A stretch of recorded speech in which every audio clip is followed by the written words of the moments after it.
성도님들, 우리 인생은 동전의 양면처럼 보이는 면이 있는 반면 보이지 않는 면도 있습니다. 그리고 보이는 것만 우리에게 영향을 끼치는 것이 아니라 어떨 때 보면 보이지 않는 것이 우리 인생에 더 큰 영향을 끼칠 때가 있습니다. 사실 그러니까 보이는 것만 가지고 모든 것을 판단하는 건 상당히 어리석은 일이죠. 네, 성도님들, 어떻게 보면 욥은 지금 사실은 욥기의 주제가 하나님이잖아요. 고난이 아니라 하나님 찾아가는 건데 지금 보이지 않는 하나님을 이제 찾아가는 과정 중에 있습니다. 욥은. 그러다 보니 욥이 가장 지금 힘들어하는 게 뭐냐? 보이는 것의 결론인 인과론, 모든 원인에 따른 결과로 해석하는 이 인과론을 받아들일 수가 없는 겁니다. 친구들이 이야기하는 인과론에 따른 지금 네가 망한 건 지금 내가 고난을 받고 있는 건 다 너의 죄 때문이다 라고 하는 이 인과론을 받아들이기가 힘든 겁니다. 이 내용들이 이제 욥기의 한 중간 부분 이상까지 계속 차지하는 내용이죠. 인과론에 대해서 이야기하고 아니다라고 이야기하고. 근데 성도님들, 사실은 생각해 보십시오. 욥이 고난을 당하기 전에는 욥도 인과론에 충실했던 사람입니다. 한번 보십시오. 욥이 자기 자녀들을 관리하는 걸 보면 볼 수 있습니다. 자녀들이 잔치하고 나면 어떻게 했습니까? 혹시나 잔치 중에 하나님께 범죄를 했을까라고 하면서 그 자녀의 수만큼 일일이 회개의 번제를 드렸던 사람이 바로 욥이었습니다. 왜 그랬을까요? 간단하죠. 욥 역시도 뭐라고 생각했다고요? 하나님께 범죄하면 벌 받는다. 이렇게 생각하기는 이 인과율에 매여 있었기 때문입니다. 그리고 하나님께 선한 행위를 하면 당연히 복 주신다 라고 하는 걸 자기는 그렇게 알고 있었기 때문입니다. 사람 대부분 다 그래요. 이걸 깨기가 어렵습니다. 그렇게 욥도요, 원래는 원인과 결과를 철저히 신봉했던 사람입니다. 내가 이렇게 하면 하나님이 이렇게 해주시겠지, 내가 이렇게 안 하면 하나님이 이렇게 안 해주시겠지, 이런 인과율을 철저히 했던 사람입니다. 그런데 경험해보니 인생이 인과율이더라 아니더라, 본인이 느끼기는 아니더라라는 겁니다.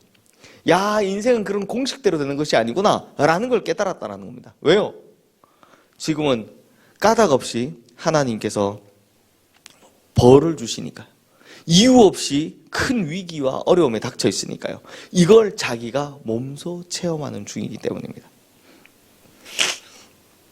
그러다 보니 욥의 친구들이 찾아와서 욥에게 뭐 이런저런 이야기를 차례차례 하잖아요. 네가 이렇게 힘들어하는 이유는 분명히 너에게 죄가 있기 때문이다. 그 죄를 토설하고 하나님께 빨리 돌이켜 회복해라. 뭐 아마 욥도요, 제 생각에는 욥도 마찬가지지만 욥도 이런 고난을 당하는 입장이 아니었으면 어떻게 보면 똑같이 얘기했을 겁니다. 근데 욥이 고난을 겪는 가운데 친구들 말을 들어보니까 이게 아니다 싶은 거죠.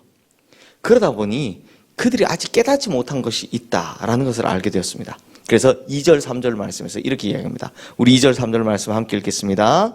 너희만 참으로 백성이로구나. 생각이 있어 너희만 못하지 아니하니 그 같은 일을 누가 알지 못하겠느냐. 이게 무슨 말이냐? 너희들이 가지고 있는 인과율을 너희는 완전하고 완벽한 지혜라고 믿고 있지? 근데 나도 그게 전부인 줄 알았어.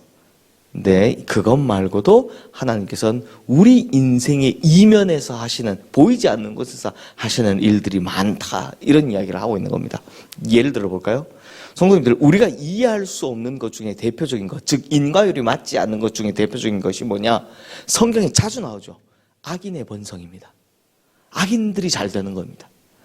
하나님께서 악인들을 벌 주지 아니하시고 가만히 내버려 두시는 것, 그냥 가만히 내버려 두시는 것도 모르겠지만 심지어 악인이 막 잘 되는 것, 엄청난 악인들이 막 높은 위치에 올라가는 것, 이런 것들 도저히 이해할 수가 없습니다. 어떻게 저렇게 많은 사람을 죽인 사람이 저런 높은 자리에 올라갈 수 있지? 어떻게 저렇게 많은 사람들을 속이고 사기친 사람이 저렇게 부자가 될 수 있지? 어떻게 저렇게 많은 사람들을 탄압한 사람이 저렇게 잘 살 수 있지? 이런 걸 우리는 도저히 이해할 수 없습니다. 그래서 욥이 이렇게 이야기를 합니다. 6절 말씀도 우리 함께 읽겠습니다. 강도의 장막은 형통하고 하나님을 진노하게 하는 자는 평안하니 하나님이 그의 손에 후히 주심이니라.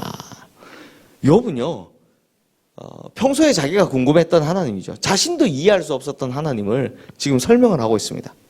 이렇게 이야기하는 겁니다. 나는 하나님 앞에서 선을 행하면 복을 받고 악을 행하면 벌을 받는다고 알고 있었는데 지금 날 봐라. 악이 없는데도 큰 어려움을 겪지 않느냐. 거꾸로 악인의 장막이 형통하고 강도의 장막이 복받는 것도 일어날 수 있지 않겠느냐라고 이야기하는 겁니다. 성도님들, 이렇게 지금 욥의 지평이 넓어진 이유가 뭡니까? 그가 겪고 있는 고난 때문입니다. 만약 욥에게 이런 고난이 없었더라면 이 정도의 영적인 시야가 넓어질 수 있었을까 물어보면 아니라는 겁니다. 욥은 고난을 받지 않았으면 여전히 인과율에 빠져 살았을 겁니다. 여전히 내가 잘해야 하나님께 복을 받는다고 살았을 겁니다. 그러므로 우리 인생에도 고난이 주는 유익이 바로 이겁니다. 영적인 시야가 넓어지는 거죠. 다만 욥은 아직까지 완전한 답을 찾지는 못했습니다. 여전히 하나님을 향해서는 암중모색이고요. 서서히 이제 새로운 진리를 찾아 나가는 이런 과정 중에 있는 겁니다.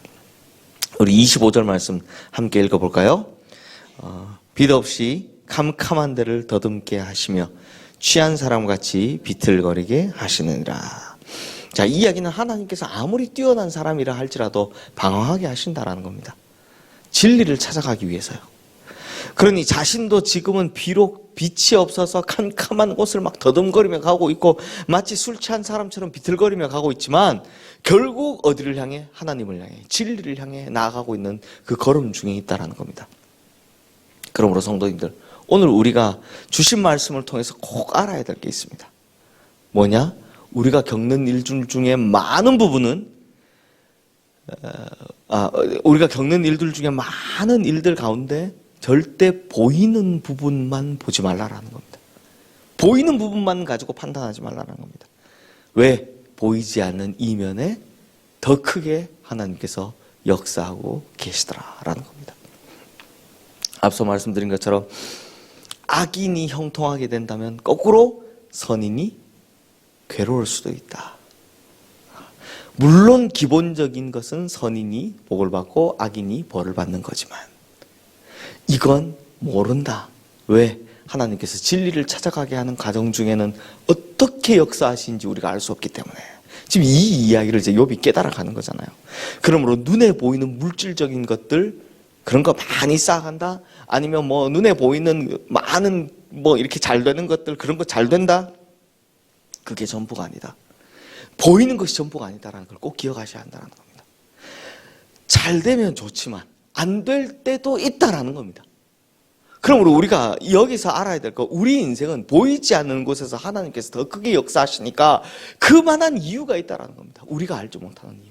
이걸 믿으셔야 한다는 겁니다. 그러므로 우리 성도님들, 욥처럼 보이지 않는 곳에서 일하시는 하나님을 우선은 믿고요. 그리고 그걸 믿음의 눈으로 한 단계씩 한 단계씩 찾아가는 그런 성도님들 되시기를 주님의 이름으로 축원합니다. 이 시간 우리 주신 말씀 기억하며 우리 함께 기도하겠습니다.